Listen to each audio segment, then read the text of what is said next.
السلام علیکم۔ قرآن کریم کے 3 حقوق ہیں جن کا ادا کرنا ہم سب کے لیے نہایت ضروری ہے۔ اگر ہم نے ان حقوق کو نظر انداز کیا اور انہیں ادا نہیں کیا تو ہم قرآن کریم کو چھوڑنے والے ہو جائیں گے، اور قرآن کریم کو چھوڑنے والے لوگوں کے لیے نبی کریم صلی اللہ علیہ وسلم قیامت کے دن کہیں گے یا ربی ان قوم اتخذوا هذا القرآن مہجورا، اے میرے رب، میری قوم نے اس قرآن کو چھوڑ دیا تھا۔ ذرا سوچئے، قیامت کے دن جس نبی کی سفارش ہمارے لیے سب سے بڑی امید ہوگی، جس نبی کی شفاعت ہماری سب سے بڑی تمنا ہوگی، اگر اسی نبی نے شفاعت کے بجائے شکایت کر دی تو یہ ہمارے لیے بہت بڑا خسارہ ہوگا۔ آج کی ویڈیو میں ہم قرآن کے وہ 3 بنیادی حقوق جانیں گے جن کو ادا کیے بغیر قیامت کے دن ہم لوگ نبی کریم صلی اللہ علیہ وسلم کی شفاعت کے حقدار نہیں ہو سکتے۔ پہلا حق قرآن کریم کی تلاوت کرنا ہے۔ قرآن پڑھنا بذات خود ایک عظیم عبادت ہے۔ حدیث میں آتا ہے کہ قرآن کے ہر حرف پر 10 نیکیاں ملتی ہیں، یعنی اگر کوئی الف لام میم پڑھتا ہے تو ان 3 حروف کو پڑھنے کی وجہ سے اس کے نامہ اعمال میں 30 نیکیاں لکھ دی جاتی ہیں۔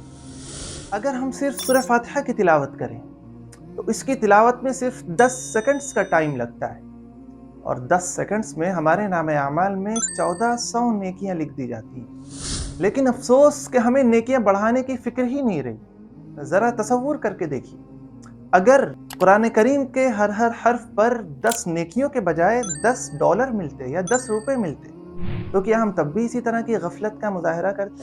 ہماری نظر میں دنیاوی کرنسی کی، ڈالر کی اور روپے کی قیمت ہے، لیکن حقیقت یہ ہے کہ دنیاوی کرنسی سے زیادہ قیمتی آخرت کی کرنسی ہے، اور آخرت کی کرنسی نیکیاں ہیں۔ دنیا میں اگر کرنسی ختم ہو جائے، کسی کے پاس پیسے ختم ہو جائے تو پیسے حاصل کرنے کے اس کے پاس بہت سارے راستے ہیں۔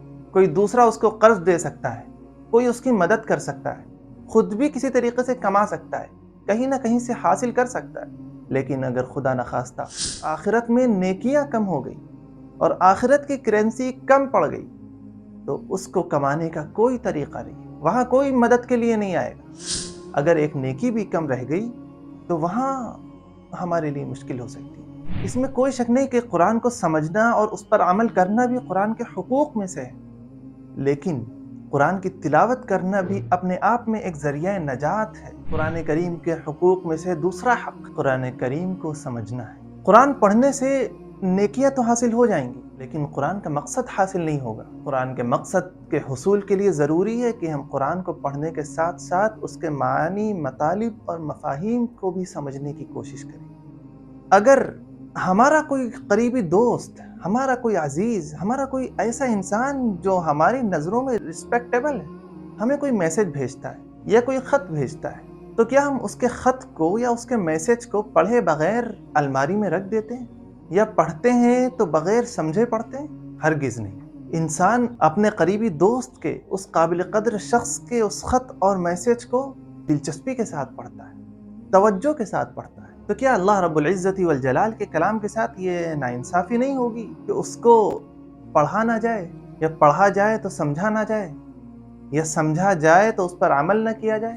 قرآن کا پہلا حق اس کو پڑھنا ہے، دوسرا حق اس کو سمجھنا ہے۔ قرآن کریم کا تیسرا حق یہ ہے کہ اس میں جو احکامات آئے ہیں، جو تعلیمات دی گئی ہیں، ہماری زندگی کا جو دستور اس میں بیان کیا گیا ہے، اس پر ہم خود بھی عمل کریں اور دوسروں تک بھی اس کو پہنچائیں۔ قرآن کوئی عام کتاب نہیں ہے، یہ اللہ کا وہ کلام ہے جو ہماری ہدایت، کامیابی اور نجات کے لیے نازل کیا گیا۔ اگر ہم نے اس کے ساتھ اپنا تعلق درست کر لیا، اس کے حقوق کو ادا کر دیا، اس کو پڑھا اور سمجھا اور سمجھ کر اس پر عمل بھی کیا اور دوسروں تک بھی اس کو پہنچایا، تو قیامت کے دن یہی قرآن ہمارے لیے ذریعہ نجات بن جائے گا۔ لیکن اگر خدا نخواستہ ہم نے اس کو نظر انداز کر دیا، اس سے اپنا تعلق درست نہیں کیا، اس کے حقوق کو ادا نہیں کیا، اس سے دوری اختیار کی، تو قیامت کے دن یہ قرآن ہمارے خلاف حجت بن جائے گا۔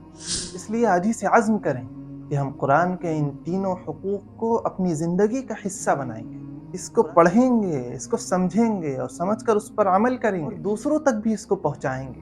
اللہ تعالی ہمیں قرآن سے سچا تعلق نصیب فرمائے۔ ہمیں قرآن سے قرب نصیب فرمائے، ہمیں قرآن کے حقوق کو ادا کرنے والا بنا دے، ہمیں قرآن کو زیادہ سے زیادہ دوسروں تک پہنچانے کی توفیق مرحمت فرمائے۔ آج کی ویڈیو میں اتنا ہی۔ چینل کو سبسکرائب کریں اور کمنٹ میں اپنی رائے کا اظہار کرنا نہ بھولیں۔